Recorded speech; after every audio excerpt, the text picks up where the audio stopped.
Right, well, let's start the show then. Nicola, nice to see you today. Welcome to the In The Know podcast. Thank you. It's great to see you today. So today we're going to be talking about leadership.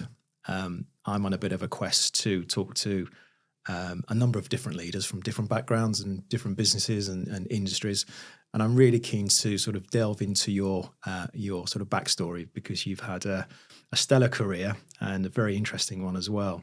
And you would have seen leaderships in all of its different guises, from your large organizations to your smaller entrepreneur boutiques. But before we get into that, I am interested in your backstory, your early life, because I did read up somewhere that I could be sitting in front of somebody now who isn't from the city and an investment banker. That could have been an actress. And yes. I could be sitting in front of a Hollywood actress. So we had a sliding doors moment. So just give me a bit of a flavour of your background, because it sounds like that perhaps, being an actress was something that you wanted to pursue, but, sliding door, your career went elsewhere. Yeah, well, I wanted to be an actress right up until the age of 21, 22. And I think part of it was that my father sent me to the little girls' school near where we lived. And then he didn't like the fact that I was being taught cookery and knitting. And so I was moved to the boys' school where my brother was. And I was one of a very small number of girls. So there were like 4 girls and 350 boys. Wow. It was a little prep school. And as a result, I was always the lead female in any play. I was the Virgin Mary every single year for many, many years. in the nativity play. Yeah. So, I got very into acting, I think partly because of that. But anyway, I'm a bit of a drama queen.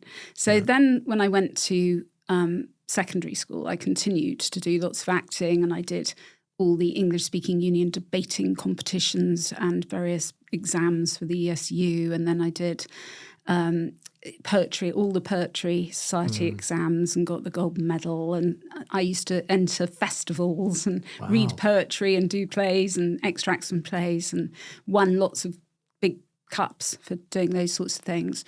And so when I was 17, I did my A-levels when I was 17, and then I did an audition at RADA. And the principal of RADA said to me, "You've got a place at Oxford. You're a bit young. We don't really like taking 17-year-olds. So you should go to Oxford, do lots of acting, and then come back." And I went to Oxford, did lots of acting, and somehow ended up in the city. Oh, do you look back and maybe is there any regret with regards to acting? Is it something you could have pursued? I think the thing is, it's a really useful thing to have done, because it means I have no fear. I can stand up in front of 2,500 people, and I've had to do that and do speaking engagements to rooms, massive amphitheatres of people, and I'm not in the least bit fazed by that. And I think because I did so much acting from a very early age, it's a really good skill to have. It helps your communication skills. And actually, when I was recruiting, when I was recruiting graduates and so on in big banks, I would often look for people who had done quite a lot of drama, because in this world that we live in now, communication is so important. Yeah, it is. Is there any particular type of acting you preferred? Could you see yourself in a sort of a Hollywood style or more theatre? Is it something that, you preferred? Well, I didn't become an actress, but I was on the board of the National Theatre for 6 years. And I also have a film business. And I started off funding film scores. So, for example, we funded all the music for The King's Speech, The Woman in Black, Drive, Oh, really? So quite a lot of films. And then after that, I started doing script development. So I worked with some of Hollywood's leading writers and developed a number of film scripts, which is still ongoing. I still have a large number of scripts in my drawer, which hopefully, gradually they're getting made over time. Yeah. And so vicariously, I've been involved with Hollywood. But in terms of being an actress, obviously that didn't happen. But I think the problem is, I met the father of my 6 children when I was at Oxford, and he didn't want me to be an actress. And I don't usually listen to what other people want. But, if you're going to marry somebody and you're going to have a family, it's a bit difficult to say, well, I don't care what you think, I'm going to go off and do it. So that was really the main reason. And Tim said to me, I think you should apply to a merchant bank. And I didn't know what a merchant bank was. We didn't have internships in those days. We had a terrible careers library at Oxford with hardly anything in the files. People nicked all the stuff. So I sort of applied. I mean, obviously I'd heard of Rothschilds and Lazards and so on. I thought, well, give it a go. And I then got into Warburg's, which at the time was viewed as the best bank in the city. And so that was how my career came about, sort of by mistake. So that got you into the city. But just before we go on to that, your upbringing, brothers and sisters, family life, what was it like growing up? So I've got one brother who's a professional musician. So he's a conductor and a pianist. He went to the Royal College of Music. And he was the assistant conductor at the Royal Liverpool Phil for a number of years. And he's done huge amounts of work overseas. He's actually has an honorary doctorate from the University of Kiev, Wow. which unfortunately you can't go there much anymore. But he used to go to Ukraine a lot before the war. Yeah. And his pro bono thing he does is that he's the conductor for the Sheffield Youth Orchestra. And he also runs a Saturday music school in Sheffield. He lives in London, but he goes up to Sheffield to do the music school because that then feeds the orchestra with good young musicians. So he's quite entrepreneurial. So yeah, one brother, he's younger than me, and we've never fought in our lives. We've always got on really well. Oh, that's great. And where were you, where did you grow up? Cheshire. Oh, Cheshire. Yeah. Right, okay. Near Chester. Near Chester. Okay, know that. Now you're down in London. Okay. And then you got your big break. You went into the city. And this year would be about, 1991, 2? So I left Oxford in 82. I then worked for my father for a year because Tim was still at Oxford. He was was the same age, but he was in the year below me because I took A-levels when I was 17.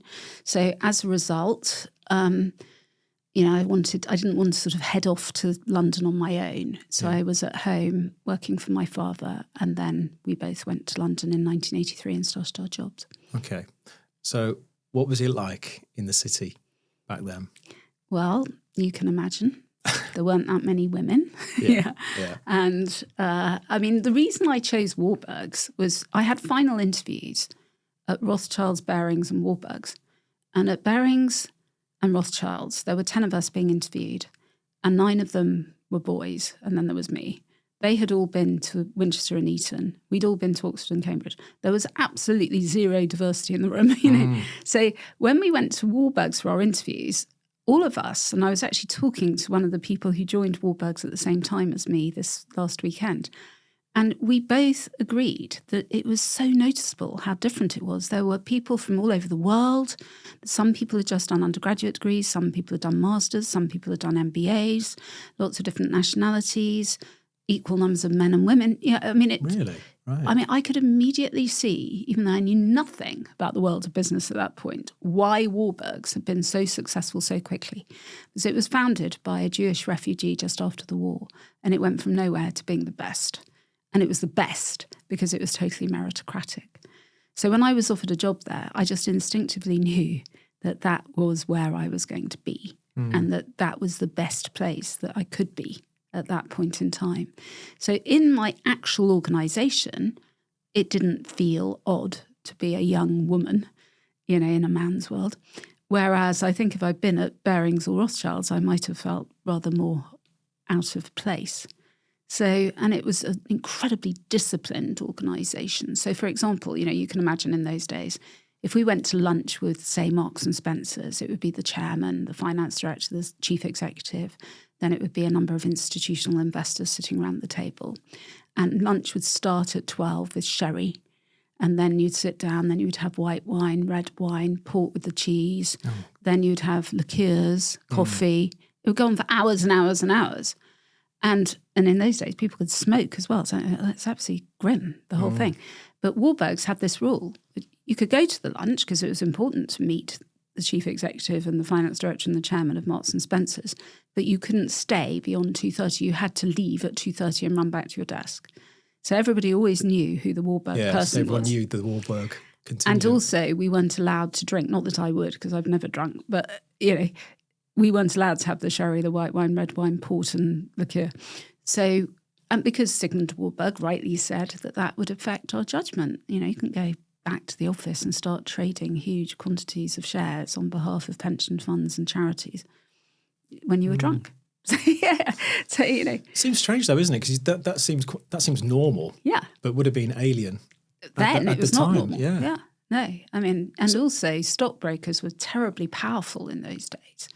They had control of all the knowledge, and a lot of fund managers just listened to what their broker told them. And they had salesmen who would ring you up with the stories, and then the analysts. And I never spoke to salesmen. I refused to speak to salesmen. I only spoke to analysts. And that was true of all Warburg people. So we were doing things in a much more professional way, which is why Warburgs then became number one in the world of fund management, because we were so much more professional than everybody else. It seems strange, though, looking back and thinking that was the norm to where we are, because I think things have changed now. But you say that, I mean, there's lots of power, but I would perceive it to be different now. But from your perspective, how has it changed over the last 20, 30 years? Everything changed very dramatically, because first of all, we had what was called Big Bang. So we used to have a system where we had stockbrokers, and then we had jobbers on the floor of the London Stock Exchange, and they were the people who were making markets in shares. So the stockbrokers would physically go round the jobbers. So our dealer would ring up a stockbroker and say, we want to sell 100,000 BAT. And then the broker would have what was called a blue button, which would be a young stockbroker on the floor, who would then run around the jobbers getting quotes to sell 100,000. Then he would phone back to the stockbroker in the office and say, this is the best deal I can get for you. And then they would call us. You imagine all of that. I mean, it's absolutely ridiculous. Yeah. So, yeah. That's crazy. So. Anyway, all of that came to an end because we had what was called Big Bang. Lots of big banks, continental and American banks, rolled into the city. And actually, Warburg started the whole thing in some ways, because we decided we were going to buy Rowan Pitman, which was a very blue-blooded firm of stockbrokers, Ackroyd and Smithers, which was probably the best jobber, and then Mullins, which was the government broker who did all the auctions for gilts. And Warburgs bought those three firms, stuck them together with Warburgs, and sort of created the first financial conglomerate. And then everybody else started doing the same thing. So all the stockbrokers got bought up, all the jobbers got bought up. Yeah. And the world changed forever. And when I had an interview at Goldman Sachs before I went to Warburgs, there were only 25 people at Goldman Sachs in a small bit of a floor of an office in Queen Victoria Street. And then after Big Bang, the American banks arrived in large numbers. The world changed very much. Think it's changed for the better? Well, that's just how life is. Things advance over time. I mean, it's much more efficient. As a place to work. Yeah, about culture and how people work together now. I think having the really strong culture that we had at Warburgs would be harder now, with very large organisations with literally thousands of people working there. It was much more manageable when you had a few hundred people. Yeah. So, but someone like Goldman's has a very strong culture, so does Morgan Stanley. So they do manage to have a strong culture, whether you like that culture. I personally don't. It's a sort of management through fear, which I don't believe in. But it's a bit anonymous, a bit soulless now, I think. Oh, sad. That's sad, isn't it? Yeah, whereas, the stockbroker firms were owned by their partners. Yeah. They weren't owned by big banks. So when you took the opportunity and you joined Warburgs, you were saying that you're not afraid to go in and do a presentation or stand up in front of thousands of people. What was it like on your first day? It seemed very alien on my first day. I had a very nice guy who I was working for, who was an ex-army officer called Digby. And he was really kind and nice to me, and really... It's a classic name, that, isn't it, for an army officer, yeah. He really taught me the ropes and made sure I wasn't lonely and that I knew where I was going. And there were a few people who joined at the same time. There were 6 of us in the fund management department. The way it worked was there were 4 departments of the bank, and we were meant to move around them. So we were put in fund management first, and then we were meant to go to banking, and then we were meant to go to corporate finance, and... then there was some other, what was called the international department, which would do Eurobond issuance. So I refused. It was a 2-year training program, 6 months in each. At the end of the first 6 months, I refused to go to the banking department. So they said, well, you have to. And I said, no, I'm not. I refuse. So they said, well,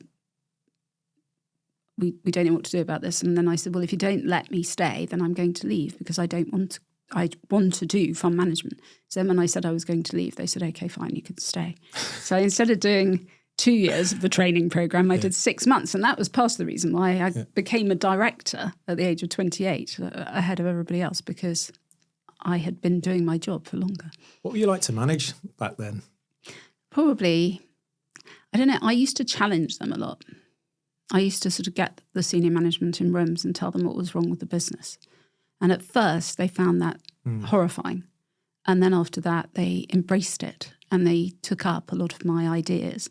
And I had a partner in crime, another graduate trainee who I persuaded that him. I said, look, rather than us bitching about everything behind people's backs, we should go and tell them how to improve the business. You know, surely they want to hear from young people. So we would go and tell them what we thought they should do. And they did. And how long was it before they started to perhaps accept those ideas? Because I can imagine back then it would have been, well, who's this? They're quite young. What do they know? Which is a natural, I assume, a reaction. So how long was it before they started to pay attention? Quite quickly. Yeah. I mean, there were 2 senior people that basically ran the fund management division. There were some other people at a similar level, but the 2 key people were Carol Galley. So she was the most powerful woman in the city at the time, and Stephen Zimmerman. And they were both very feisty characters, and they were completely shocked that we had the audacity to go and say to them, we think this could be done better. These are the suggestions we've got. I also put the cat amongst the pigeons because I insisted on not having a secretary, but being given a word processor on my desk. Everybody had on their desk just a plain bit of wooden table with a phone and what was called a topic screen, which had the FTSE 100, which had only just been introduced. It used to be the FT30. And then they introduced the FTSE 100 shortly after we started. And we had a screen and we sort of pressed a button and we got the first 25 stocks, pressed another button, we got the next 25 and another, and you could see 100 stocks and that was it. And a phone, and that was all we had on our desks. And if we wanted something typed, there was a typing pool downstairs. And I said, well, I'm sorry, I'm writing research notes. I'm not going to dictate a research note, nor am I going to write it out in longhand. I can touch type, so I want my own word processor. Everybody was horrified. Oh, look at you with your own word processor. Yeah, really awful. Yeah. Who is she? Yeah. So I think I very quickly got a reputation for being a disruptor. Yeah. In a positive way, though. Well, I think they probably decided that it was, because otherwise they wouldn't have promoted me every year and made me a director. I was the youngest director ever of the bank at the age of 28. I mean,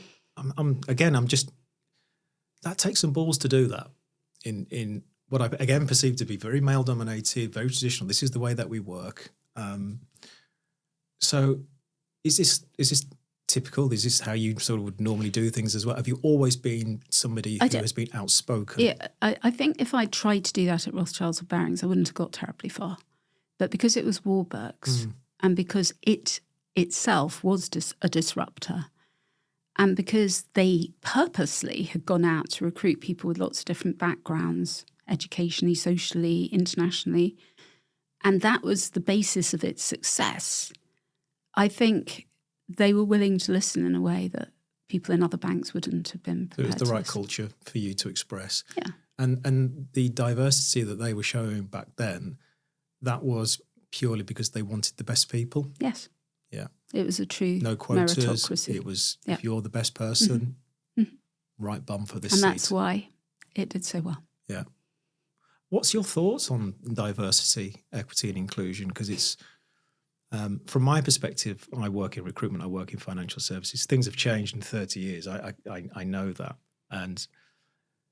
But sometimes I think, well-meaning, there's an overcorrection and we go too far and then we're creating more discrimination, which I can see. And I'm advising clients, what you're saying is not actually legal, so you've got to be careful. But what's your view? Because you've been there and done it and you've seen it. Well, there's lots of research that's been done to show that more diverse organisations do better. Yeah, the businesses actually do better. Those organisations that have more female leaders do better. And, Harriet Harman famously said when Lehman's went down, if it had been Lehman's sisters, maybe it might have been a different story. So, having men and women at a senior level in businesses creates better businesses. having racial diversity creates more interesting businesses. Having social diversity, quite often people forget about social diversity. You know, if you've got everybody who went to boarding school and went to Russell Group universities, that doesn't create any true diversity in an organisation. And if you've got, as a leader, people who are made in your mould, you won't get any challenges. And that's bad for the organisation. You're more likely to go wrong. You know, so I always used to say to people that you're not here to be best friends. You're here to run a business. And you need some tension in a business in order to be creative. And you don't want so much tension that it all ends up in a massive bust up. You want some tension in order to actually move the business forward. Yeah. Something just tickling along nicely. A little bit of static creates the electricity. And how long were you at Warburgs for before you joined, was it Morgan Grenfell? Yeah, so I was at Warburgs for 8 years, and then I was headhunted to go to Morgan Grenfell, and it was a really difficult decision. But my boss at Warburgs was the most famous and best known fund manager in the city, and I was his bag carrier, effectively. Now, he gave me huge amounts of responsibility, and I basically ran our team, and I ran some of the biggest pension funds in the land, like the BBC and British Rail Pension Fund and all sorts of really, really big funds. But I was always going to be his number two. So I sort of thought, I need to go and be the number one somewhere. And Morgan Grenfell's business was failing. It had gone from 10 billion under management to 4 billion under management over the previous 3 years. So it was on a very sharp downward trajectory. Yeah. And so I was hired to try and turn it around. And I sort of thought, oh, yes, well, I'll be able to do that. When I got there, it was horrific. It was so hard to do. Not only that, but the people who'd recruited me had said I could do anything, I could change anything. And then when it came to it, they wouldn't really let me change anything. And so things were just getting worse and worse, and I was having to sort of waive fees and go and beg clients not to sack us. And then eventually, after a year, I thought I've made a terrible mistake. I need to go back to Warburgs. And my boss, strangely, totally unexpectedly, had left and gone to Jupiter. And no one had ever, he'd started in the post room or the stock department or something at Warburgs when he was 15 years old. And he'd been there for all his working life, so no one expected him to leave, and he left. So then they were very keen for me to go back and just run everything that I had basically been running, but without him. So I nearly did that. And then at the last minute, Morgan Grenfell persuaded me to stay and told me I could change things. And I had taken 2 people with me from Warburgs. So I had a base within the team of people who did things professionally. And we just basically taught everybody else how to be more professional. And the business literally turned on a sixpence once I was allowed to make the changes that I wanted to make. And it went from being the worst performing fund management business in the city to the best. So we went from 3 billion to 22.5 billion over the following 4 years. And then in the 5th year, it doubled to 45 billion. So what was the recipe for success there? What did you change to enable that growth? So when I went there, they had analysts who were some really young, bright people sitting over here. And then they had the fund managers who were some old, crusty types who were very keen on the sherry, white wine, red wine routine. Yeah. Port. Yeah. Oh, and talking to salesmen, not analysts, over here. So what I did was I said, right, okay, I'm going to merge these 2 groups of people, and everybody is going to be a fund manager and an analyst. And very quickly it became apparent that some of the old fund managers were not capable of doing that. And so I got Was that a tactical move to do that? Yeah, partly. So I got rid of some of them, recruited some new people. And of course, the young guys who were now given this extra responsibility of managing money just blossomed.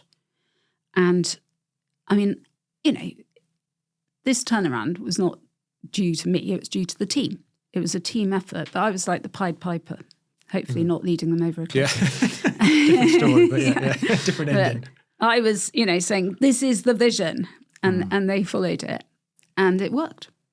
And it's the thing I'm proudest of in my career, because it was like trying to catch a falling knife. It was terrifying to start with.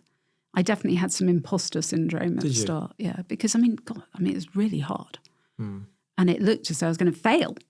Yeah, I thought, oh, God, yeah, that's going to destroy In that my first year, reputation. Was Yeah, in that because first year, it was a because tough they year. wouldn't let me change anything, and things were getting worse and worse and worse. Wow. So then, luckily, it worked.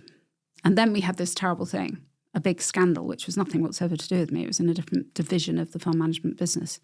But there was a fund manager who actually had come from Warburg's, unbelievably, who did some very bad things involving collusion with a stockbroker and a lawyer, creating vehicles that looked as though they had a certain value but didn't. And it created an inflated value for one of our unit trusts, which made everybody think that he was God's gift to the world of fund management. I presume that was his motive. I don't know. Yeah. And ultimately it all fell apart because he got found out. I was on maternity leave, my boss got sacked, and it all ended in disaster. Wow. There's quite a big story around that, isn't there? Yeah. Yeah. Okay. That's how I came to public prominence. Yeah. So tell me more. So what happened there then? Because so my boss got sacked. I came back from maternity leave because I was trying to help save the business. And then a guy from a different bit of the bank was moved in over my head. And it was for two reasons. One was I was on maternity leave when this happened. And secondly, I had a very sick child with leukemia. So they thought that I wasn't, even though I was the heir apparent, it probably wasn't the right moment for me to take over. So they were sort of moving this guy in as a minder. And I had always got on with him really, really well. So I wasn't too upset about that. I said, fine, great, I'll work with this guy, Robert, and it'll be fine. And then he built himself an office. We all sat in open plan. I don't believe in sitting in little cubicles. So he built himself an office next to the service lift. And he would come up in the lift in the morning, go into his office, and then come out at night and go down. So he wasn't managing the business and he wasn't relating to the team. So, of course, people came to me if there was an issue. And he then got really angry about the fact that everybody always came to me. So this real confrontation developed between us. And then I was approached by another bank and asked if I would go to that other bank and if I'd bring a team of people. And I then said, no, I wouldn't. But somebody told him that I was going to leave and I was going to take a team of people. So he then suspended me in the middle of me doing a new business presentation in our building. I was making a pitch to a county council. What? Yeah, for a 700 million portfolio or something. He suspended me in the middle. So our marketing director got up, the phone rang, and he said, no, she can't talk to you because she's doing a pitch. And then he rang again and again. And then he said, I order you to tell Nicola to leave the room. So I then leave the room. I have my company credit card and my security pass taken away and I'm thrown onto the street. So what did the county council think to this then? I've absolutely no idea. So you were Bizarre. You were just literally hauled out. Yeah. Give me your car, give me your keys. Yeah. Wow. Yeah. So I went to see a lawyer and the lawyer said, well, there's not much I can do because you haven't got your employment contract, because obviously I wasn't expecting to be sacked. Well, at that point I was suspended, not sacked. So then he said, well, go home and see if you can find your employment contract. So I went home, I got home, and the children were at school, my husband was at work. And I walked through the door and the telephone rang. It was in the days where we did have mobiles, but people didn't use them very much. So the landline rang, and it was one of my best friends who I was at school with and at university with, and she was a stockbroker in the city. And she said, I'm so sorry about what's happened. I said, well, how do you know? She said, it's on Reuters that you've been suspended. It's been leaked already. No, they put it out there. Yeah, purposely. Well, they didn't realise, though, that if you do that to a 36-year-old woman who had such prominence in the city, who had 5 children, one of whom had leukemia, that somehow was going to become a big news story. So it then erupted into this, and it was January, so there wasn't any news anyway. It's quiet time, isn't it? Yeah, Christmas is gone, so what's going on? It erupted into this absolutely global story. It wasn't just the UK. I mean, I had people, newspapers from Japan writing about it, and Australia, I mean, all around the world. So France and everywhere, That's mad. Yeah.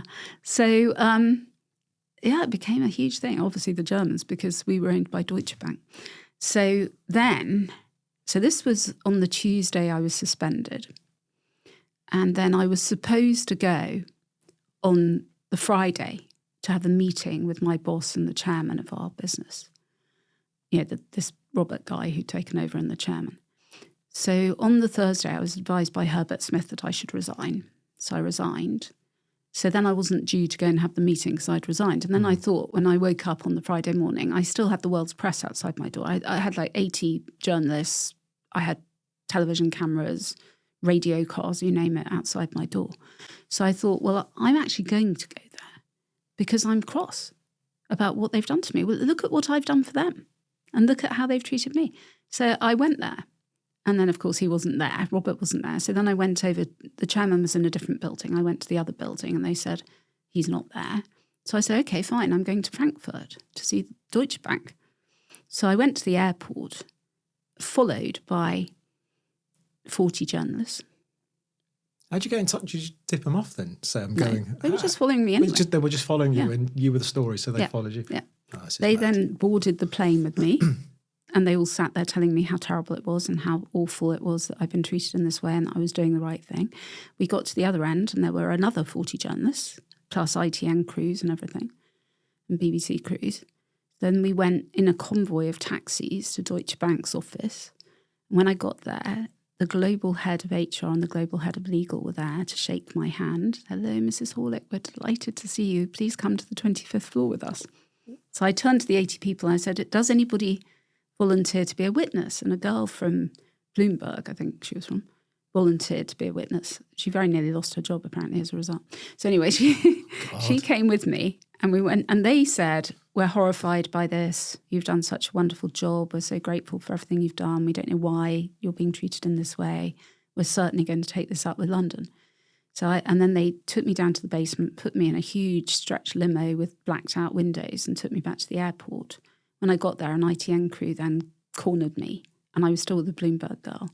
And I think that's why she nearly got sacked. We were then on the 10 o'clock news talking about our meeting with the Germans. So, and then I came back home, and then I went to see Charlie Faulkner, who at that stage was a QC and was one of the experts on employment law. He said, you have definitely been constructively dismissed. But if I were you, I would just go home and wait for the phone to ring because I'm absolutely sure you're going to be offered lots of jobs and what's the point of wasting money on lawyers and court fees and this and that? It'll just put your life on hold. Mm. So I took his advice. I got 28 offers. 28? 28 offers. I joined forces with my boss who'd been sacked over the Peter Young affair. We got 28 offers. It came down to two.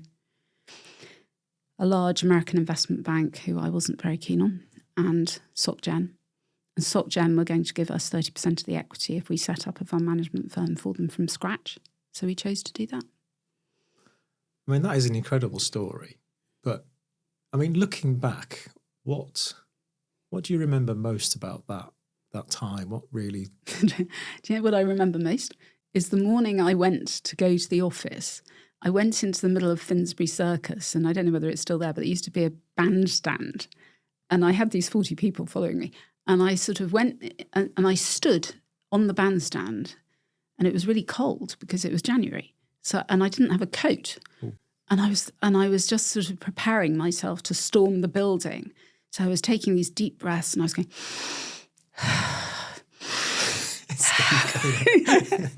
And they were egging me on and they were saying, go for it, girl. Oh, my God.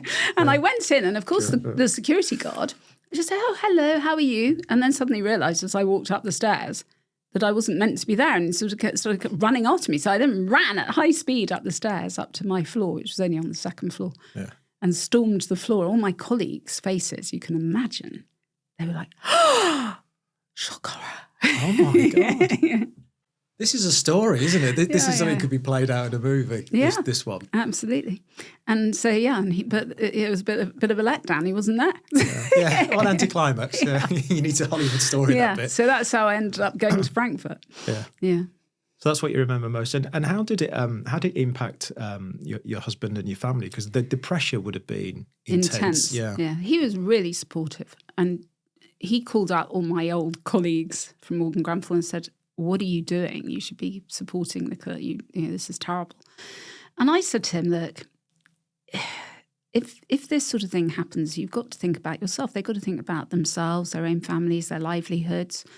And although you think you're friends with people at work, you can never truly be friends in this sort of very dramatic situation. But you can't expect people to fall on their swords for you, you know?" So I wasn't surprised that they weren't more supportive. But ultimately, various of them actually came to work with me at SocGen. So this, just so I'm clear, did this all boil down to that you were having conversations with the team resonated with you and this other guy wasn't there, and this was where the conflict started from? But also, maybe I shouldn't be saying this because I might get sued, but yeah, he was so cack-handed. It was unbelievable. We had won an account from a very major international company, quoted in London, but one of the biggest companies in the world.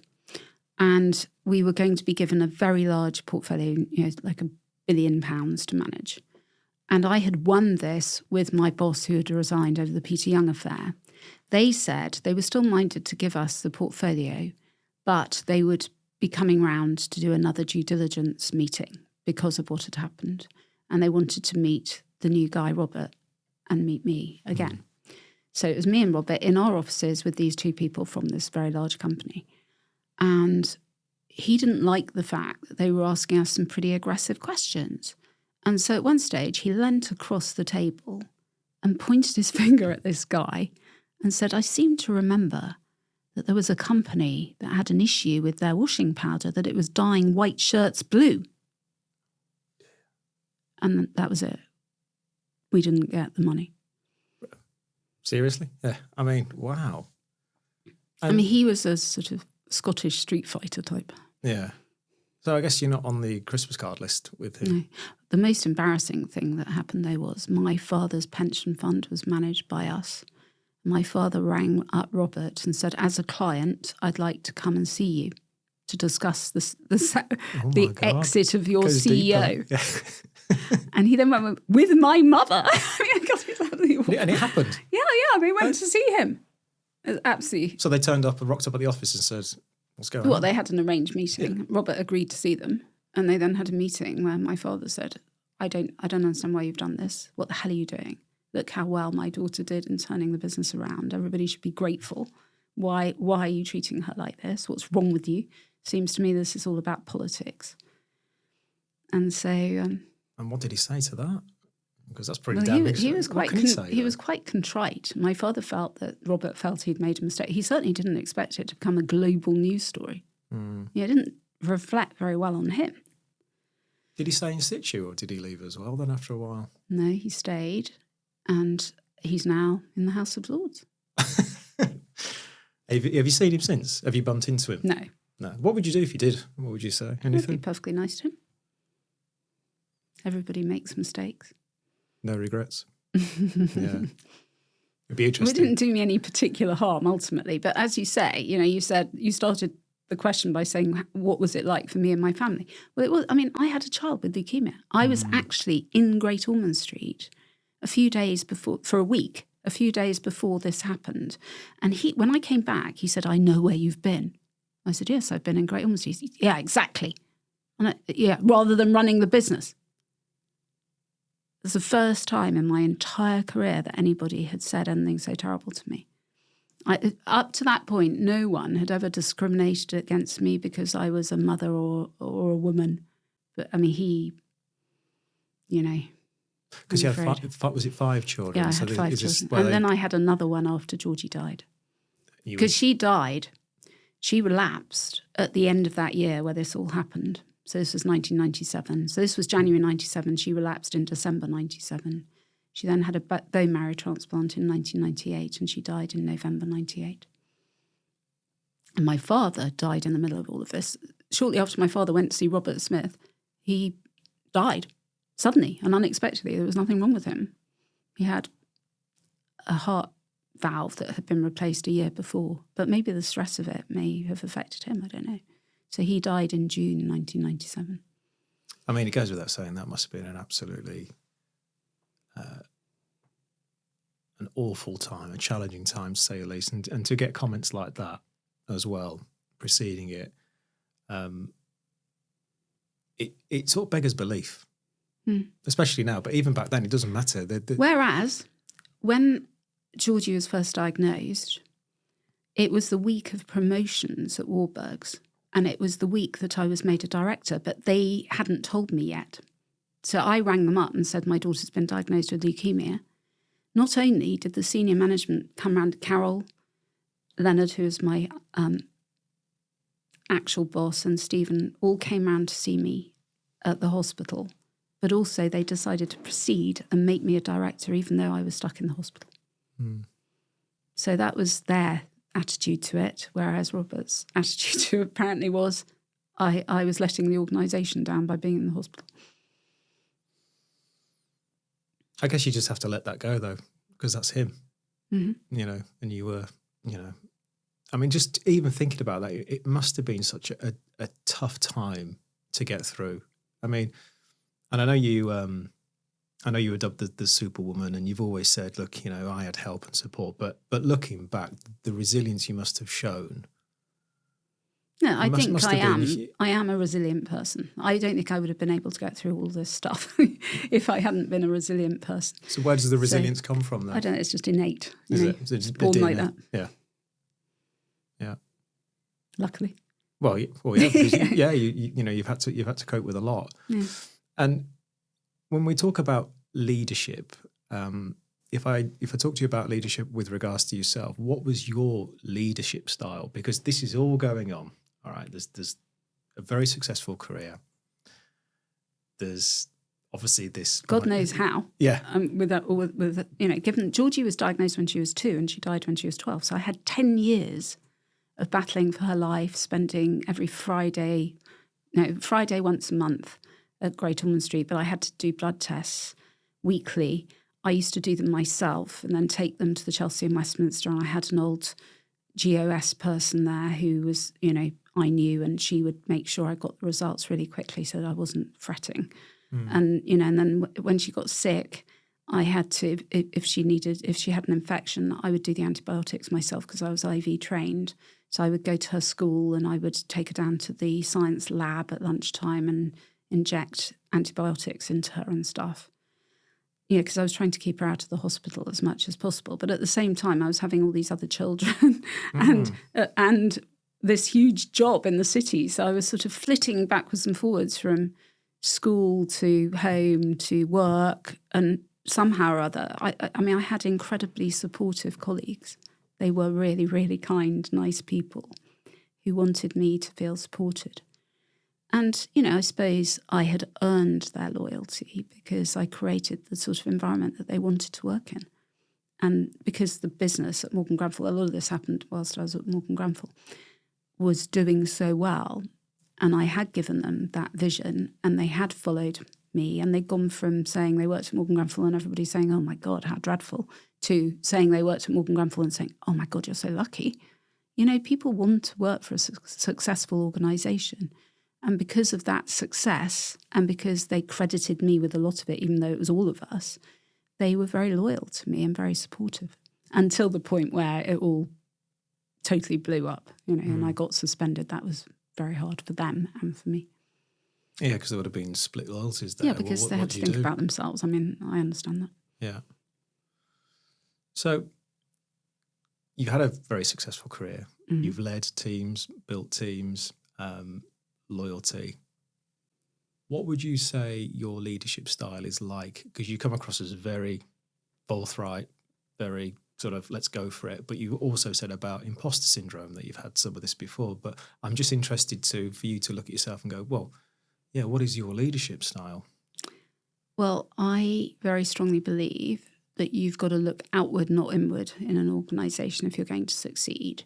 So I am very anti-office politics, and I always make it clear to people who work with me that we're not having any of that, because that is destructive and will lead to failure.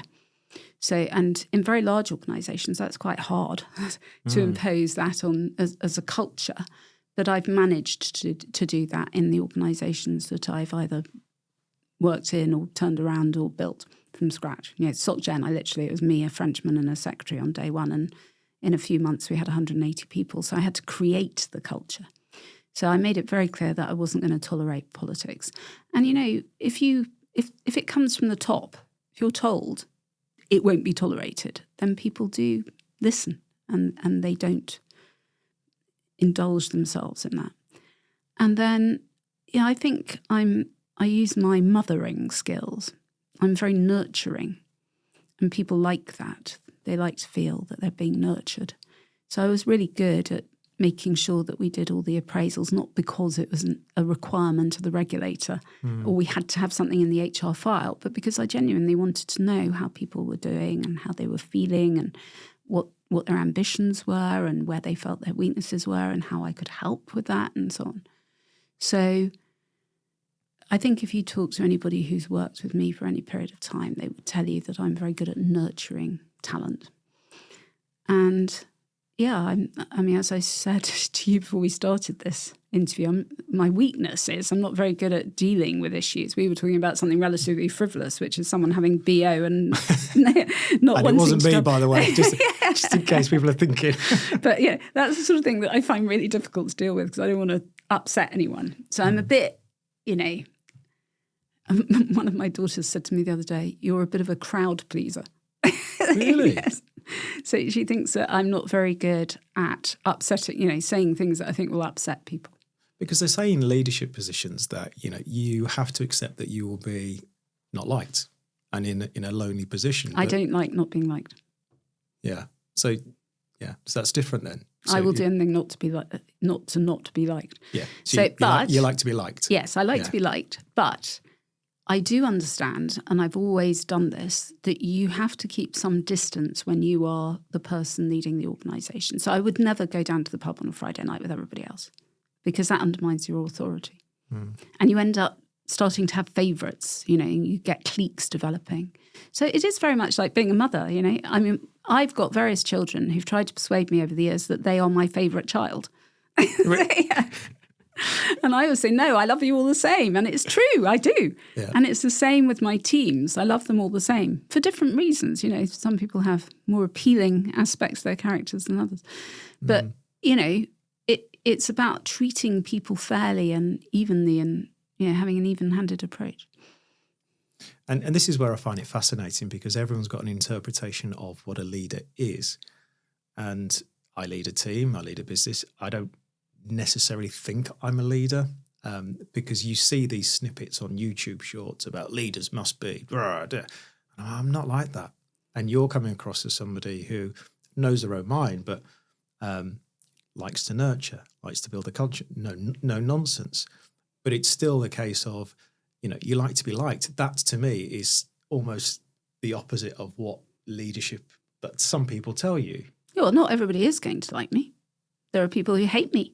I'm sure you can find some people in the city who'll say, "Oh my God, I hate her." Well, Robert's on later on anyway. I'll ask next guest. So, but I mean, here he is. And I actually find that really hard. I think, well, why do they hate me? Would that affect you more than I really don't like that going up and down? Oh no. I mean, I do get very upset about fun performance going up and I hate having to explain bad performance. But no, I do like to be. I think most humans do like to be liked, don't they? I think they do. Yeah. But then again, you see the portrayal of people that they're quite happy not to care. I found my place. I don't care anymore. I think there's some, and it's like, do you really not care? No, I think there's some deep-seated insecurity there. Yeah. Isn't it? Yeah. And this is what I find fascinating. So the people I'm interviewing or just meeting, they've all got their sort of interpretation of leadership. And I think it's multifaceted. I think there is different strengths that people play to. But if I was to say to you, Nicola, what would you say your 3 key traits are with regards to leadership? What would those 3 be, do you think? Vision, loyalty, and perseverance.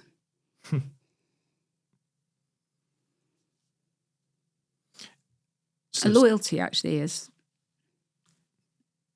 if I was Brighton Rock, I would have loyalty written. Is that the core? Yeah. And why do you think that loyalty comes from then? Are you a loyal person to other people? You expect it back? Both, yeah. Everything, yeah.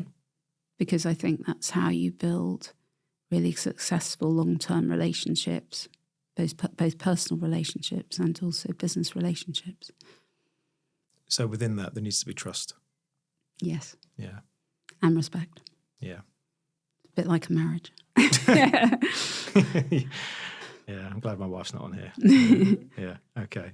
You can't love someone unless you trust them and respect them, and you can't really work effectively with somebody unless you trust and respect them.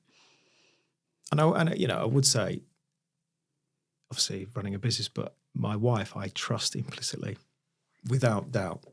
Yes, and if that trust goes, then that destroys a relationship, however hard you try. Yeah, because I like to think I'm very loyal. That if anyone needed any help or any support, I'm there, thick and it doesn't matter, and I don't do it because I want to feel good. Yeah, I mean, outside of my children, my favourite being in the world is my trusty Weimaraner, who literally what's that? A dog. Yeah. He would lay down his life for me. Yeah. He's so loyal. I love that about dogs. Yeah, they are so loyal. They are. I've got a cocker spaniel, and I get home from work, and she'll come up to me, and the kids are doing whatever they're doing, not interested in me. My wife's the midwife; she's got a real job. So I get home, and then my dog comes up to me, and it's she'll say in her own way, "I want to go for a walk," and I'm very lucky because I live near the countryside, and I just think one day I will miss not going for that walk. So even when I can't be bothered and it's raining, I just think, God, because they're just full of love. And they don't care what day you've had. Unconditional. It's just, isn't it? And isn't it great? Yeah. Bring out the best. And it's really brought the family together as well, because we all centre around this bloody dog. They take over your life as well. Yeah. And you can't go on holiday because, I can't go on holiday because that's when, Betsy doesn't like it now. And it's like, yeah. But it's great though, isn't it? Yeah. So again, loyalty, trust, and that dog with you. Okay. What would you say has been I probably know the answer to this, but your biggest leadership challenge? It was turning around that failing business. Warren Buffett has said in the past, if you take a terrible business and you put a great management team in, the terrible business will generally win. And I really felt that was what was going to happen after that first year of trying to turn it around. So that was my biggest challenge. And ultimately, it was the most rewarding thing that I've ever done, because I did manage to do it. But, a lot of luck came my way, I suppose. Because, when you're managing money and you're buying shares, you might buy the wrong shares. I mean, it could have been that I just hit a bad run in terms of performance and the business would have gone to zero. But luckily, I hit a good run in terms of performance and the business just soared. Do you put down your success to luck? Or is it luck, hard work, bit of everything? Bit of everything. I mean, obviously luck plays a role. I think it does. I think it was Douglas Murray, he said something like, luck is a residue of hard work. So it comes from hard work to be lucky. And that's always... You make your own luck, to an extent. Yeah. But, sometimes things go the right way, sometimes things don't go the right way. So I've had a lot of bad luck, let's face it, in my life, in my personal life. I mean, having a daughter that got sick when she was 2 and having to go through all of that. And then my husband got prostate cancer in 2018 and died in 2022. So I had to go through another bout of cancer. So I've had a lot of bad luck in my life. My father dying suddenly just after the Morgan Grenfell thing. So I've had a lot of tragedy in my life. And then also when you're in Great Ormond Street Hospital for long periods of time, you meet lots of other families going through tragedy as well. So I've known lots of children who've then died. So, I had to go through that. I remember the year before Georgie died, I went to the funeral of one of my friends from Great Ormond Street's child, a little 7-year-old boy. And they decided to have him cremated, and I've got this real aversion to cremation. And I was sitting in this crematorium and there was this tiny little white coffin. And then when it sort of slid into the furnace, I mean, honestly, I was totally hysterical. And I've had to go through I mean, obviously it was that family's grief, but it did impinge on it all was, the other parents that were closely associated with that family. And, you know, it's just awful what I've had to sort of watch.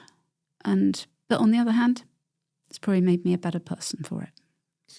I mean, there is the obvious, you know, the personal tragedy, but how would you say it's changed you? Well, how can I know? Because I don't know what I would have been like otherwise. Yeah, that's a good answer, but... Well, I think I'm probably less materialistic than I was going to say, but your outlook on life... Because I was so successful at such a young age, and I had, you know, huge Mercedes car and tons of money when I was only in my mid-20s, you know. I think it was... I mean, it's not a good thing to then have a sick child, but it maybe brought me down to earth. Made me realise what's really important in life. And what is important in life? What's the most important thing? Family and love and not material things. Strange though, isn't it? Because we're led to believe that success is in some ways material, and yet the ones that we love most, we spend probably the least time with. Well, I've always given away a lot of money, and I always have spent a lot of money doing charity work. So I'm the chair of Anthony Nolan currently, which is the blood cancer charity that runs the main donor register for stem cells and bone marrow in the UK. And Georgie's bone marrow donor actually came from Anthony Nolan. So when they asked me, I obviously said, yes, I would like to be chair. And I've done lots of charitable stuff over the years, which is good for the soul, because we work in such a high-speed, frenetic environment where it is all about money and gain, that it is important, I think, to understand that there are people a lot less well off, whether that's through illness or through poverty, than we are, and that we need to do something, try to do something about that. And what does money mean to you now? Nothing. If I was in a small hut somewhere, as long as I had my dog, I wouldn't care. Seriously, it doesn't mean anything. No. Yeah, that's... That doesn't mean to say that I would want to be poverty-stricken, but I mean, you know, but if I was, choice. Yeah. If I was, I would find a way to cope with it. Yeah. And I guess obviously what you've been through in life, in personal life, and your business has created that resilience. And it's trite, but it's a leveler. It really is a leveler. It is. Okay. A couple of questions on leadership, quick fire questions. So we've done the traits. One piece of advice you would give somebody that is setting up their own business or leading a team for the first time? Well, as I said to you, vision is really important. So if you're going to be a leader, you've got to have an idea of where you are going, whether it's a team or whether it's a whole organisation. And that means you've got to know all about the competition, what they're up to, and you've got to work out what is our defining quality that's going to lead us to be more successful than everybody else, and how do I take the business forward. And that also means taking the team with you. You've got to have buy-in. So you've got to create a vision, and then you've got to get the team to buy into that vision. And that's particularly difficult if you've come in from outside into an organisation. So you're feeling away in a new organisation, it's got a different culture, and then you're trying to take the business forward. Okay. And the biggest or the mistake that you've learnt most of or most about? My biggest mistake. Yeah.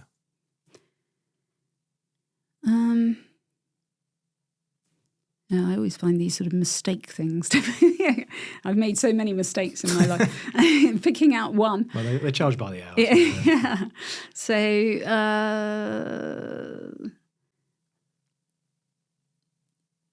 I mean, maybe I could have handled the whole Morgan Grenfell thing when it went down better. I don't know, maybe I should have been more sensitive to the fact that this guy who was trying to manage the business with me was feeling a bit left out because everybody was coming to me. Maybe I could have been more collaborative and tried to pull him more into the tent. So maybe to a large extent it was my fault. It can't just be his fault. Well, I wouldn't have expected that. But are you a person that has regret, that reflects on regret? No. I'm very much a glass half full rather than glass half empty. I mean, that probably is my biggest fault. I'm too enthusiastic and too optimistic.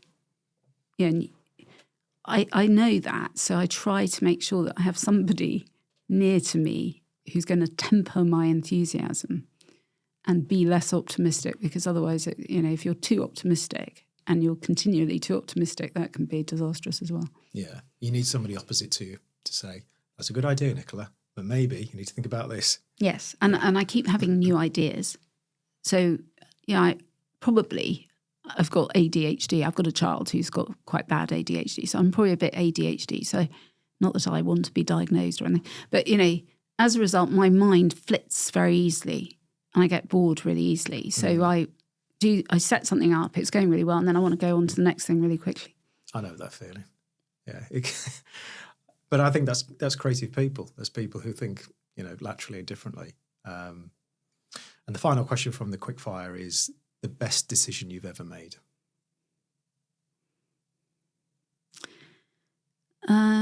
The best decision I've ever made was to choose to go to Warburgs when I left university. I knew nothing. But I had this feeling just from going there and meeting people that this was going to be a very meritocratic, supportive organisation. If I hadn't started my career there, I wouldn't have succeeded in the way that I did overall. And it's amazing to think what your life could have been like had you just gone to another investment bank. No, as you said, it was a sliding doors moment. Yeah. RADA or Warburgs. Yeah. Well, I could see you in the movies. I honestly, I speaking to you, I don't know if this is going to offend you. If it does, we'll just cut this out. But I could see you in like an Agatha Christie type thing. Do you know, like a whodunit? So what? Yeah. That's what I could see. I'm getting that sort of vibe. Yeah. So, No, I mean, I am very dramatic. I was good at acting. Yeah. And that has stood me in good stead, as I said. It's a good skill to have, because what it comes down to is being a communicator. Yeah, and I think communication is absolutely crucial. I used to get actors from the National Theatre when I was on the board to come and train my staff. Did you? Train them in what? Communications. Some of them were terrified of doing presentations. They just couldn't do it. And they used to do things like not just teaching them how to, speak, but also they would come into the room and they would say, you've got to make immediate eye contact, you've got to shake hands, you've got to have a firm handshake. Oh, yeah. All that stuff. Yeah. Yeah. That's great. I mean, I love stories like that. That would have been quite ahead of its time back then. Yeah, very ahead of its time. Yeah. Did you get any pushback from people? No, they loved it. Yeah. And did they see the benefit of it? Yes, they became more confident, especially the girls, which slightly irritates me that so many women are so reticent and and aren't prepared to put themselves forward. I think things have changed a bit. I see far more. In the old days, if you put yourself out there as a woman, people would say, well, she's a pushy woman. Would they ever say that about a guy? No. So I was trying to get the girls to appear not pushy, but more self-confident. That sounds great. I would have liked to work with you because I think that acting, because I've always probably been a little bit scared of public speaking or anything like that. Now I've got to I don't care. I am who I am, and you learn from it. But I think back when I was younger, it would have been great to have that investment to try and eke out the best. Not just to me, but everybody I used to work with, because we've all got doubts and fears. Not everyone's done the stage work. The other thing I did when we set up SocGen, so I told you we went from no people, well, me, a Frenchman and a secretary on day one, and then by the end of the first year we had 180 people. So I hired the Mermaid Theatre in the city, and we had a Stars in Their Eyes night. Oh, God. And I got... the costumes from Granada Television, and I got technicians from Granada to do the whole show, and it was totally voluntary. So we said to our colleagues, does anybody want to do Stars in Their Eyes? Who are you going to be? And there were about 10 people who went onto the stage and were all dressed up and sang unbelievably well. Wow. And then we all voted and we chose one of my colleagues who was Shania Twain. Really? I mean, she sounded exactly like Shania Twain. It was so they incredible. got dressed up, did the smoke. Yeah. And Yeah. tonight. Yeah. Yeah. Did you do it? No, I was watching. Behind the scenes, yeah, okay. But it was really good for team building. Yeah. We got everybody in the same room and everybody got to know each other and everybody just thought it was absolutely wonderful. They loved it. I mean, how could you top that now? I mean, that's pretty damn good, that. Yeah. Yeah, I never did manage to top that. We had an amazing party, must have been a summer party, in the roof gardens at Kensington when it was owned by Richard Branson, when it had flamingos on the roof. Mm. And we had ice sculptures with vodka and all that sort of thing. Yeah, all of this is about team building. It's about people feeling that they work for a really, really good organisation. I used to do Christmas parties and get everybody to bring their children and give every child a gift so that their families felt, Is that nurturing I know again? perfectly well, and so do you, that when you're thinking of leaving a job, you don't just make that decision in isolation. You talk to your partner about it. And if the partner thinks that your employer's been a rubbish employer, then they will say, yeah, you should leave. If they think that you've been a wonderful employer and you've been very inclusive and included the family, then they're going to say, oh, no, you shouldn't leave. So for staff retention, it's really important to make the family feel part of the organisation, not just the individual. Did you do that from a tactical, as in you knew what you were doing, or is it something that you genuinely wanted to do because you cared about it? It came from my father. My father used to do that. He always used to visit families at Christmas who worked for him, take them a gift and organise children's parties for his staff. And what did he do? He ran a family business in the northwest of England. He used to go around and see the families give the gifts out. And that's where it I mean, that sounds very paternalistic, but it was not in a nice way. Yeah. It's a nice thing to do. It's not really heard of, is it? No. These days. No. Yeah. I bet you're a great boss. Yeah. Okay. And what does the future hold for you then, Nicola? What are you up to these days? So we run now a lending platform, and we've ended up focusing on litigation funding, and in particular, funding PCP claims. Oh. So that's the thing of the moment. It is, you cannot turn on the radio. It's everywhere. Yeah, it's everywhere. Every advert. And that's partly us. We've been plowing lots of money into that. Oh, is it you? Then that's why you're on my YouTube shorts then all the time. So, and then, but what I've been doing is funding law firms to go out and do the marketing. And now I'm raising some money to do our own PCP claims. So I'm just in the process of doing that. So I'm going to be tied to my desk for the next 3 years, probably, settling all those claims. Okay. And staying within acting, is there a potential film that I may have researched in the offing? There is a film that I love very dearly, which I do want to get into production, called Queen of Diamonds.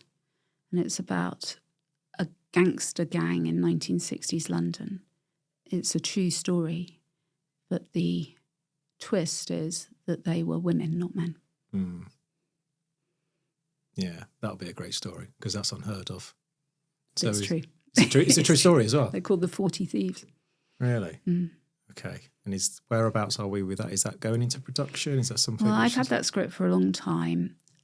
It's because it's period 1960s. It would be expensive. It would probably be a $45 million movie. Wow. And I've just been really, really busy doing all this litigation funding, and I just haven't had time. But it's one of the things I will definitely do in my lifetime is to get Queen of Diamonds into production. And I truly believe it could win Oscars. It could win awards. That strong a story. It's that strong a story, yeah. Well, if you're looking for any middle-aged extras. It's very boring. Yeah. I was once an extra in one of our films, me and my husband.